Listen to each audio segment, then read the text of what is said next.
সব ঠিক হয়ে যাবে। আমাদের আমাদের ভালোবাসা মরবে না, বেঁচে থাকবে। তুমি সত্যিটা বলো আমাকে। আমি বলছি এই সব কিছুর পেছনে যিনি আছেন তিনি অষ্টমী তিথি, তার চলে যাবার তিথি। কার? রাজনন্দিনী। কিন্তু সে ফিরে আসতোই, তার ফিরে আসাটাই যে ভবিতব্য। সে তোর মধ্যে দিয়ে ফিরে এসেছে। পুনর্জন্ম? এসব সত্যি? এসব কি হয় মা?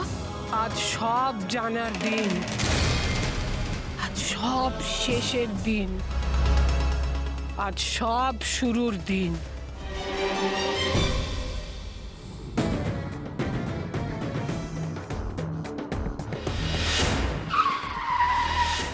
তুই চুপ করে এখানে বসে থাকবি, গাড়ি থেকে নামবি না, কোথাও যাবি না, ঠিক আছে?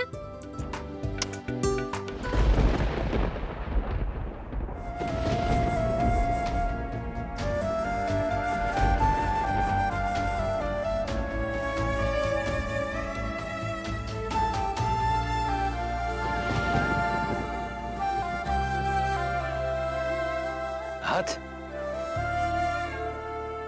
এসো, এই দেখো তোমার জন্য আমি কিনে এসেছি তোমার পছন্দের ফুল। নাও নাও। দাও আর্যপুত্র, আমি তোমার এই উপহার গ্রহণ করলাম।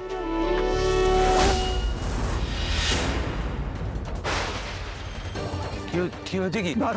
কি হয়েছে রাজনন্দিনী? কি হয়েছে? ভালো করে ধরো এটা, ধরছো না কেন? ধরো, আমাকে শেষ করে দাও। তুমি ধরো এটা, ধরো। কি হয়েছে আমাকে বলো না, কি হয়েছে? কেন এরকম করছো বলো?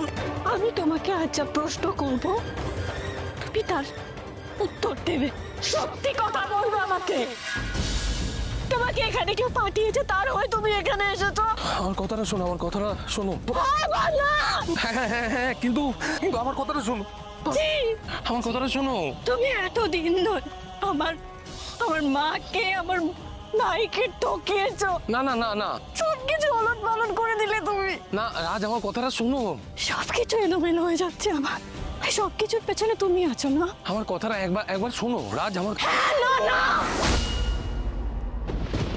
কার কথায় তুমি এখানে এসেছো? এসবের পেছনে যে আছে না, আমি তার নামটা বলে উঠতে পারিনি, কারণ তুমি এসব বিশ্বাস করবে না। আমি আবার নতুন করে সবকিছু শুরু করবো। সব ঠিক হয়ে যাবে। আমাদের আমাদের ভালোবাসা মরবে না, বেঁচে থাকবে। তুমি সত্যিটা বলো আমাকে। আমি বলছি এই সব কিছুর পেছনে যিনি আছেন তিনি আর কেউ নন, তিনি তোমার রাজনন্দিনী। আমি তো তোমাকে দিয়ে বাঁচতে চেয়েছিলাম আর্যপুত্র। সত্যির বিনিময়ে সব মেনে নিতাম। এইভাবে আমার ভালোবাসার প্রতিদান দিলে আমি আবার ফিরে আসবো। এই জন্মে যা হারালাম সবকিছু প্রতিশোধ নিয়ে আসবো।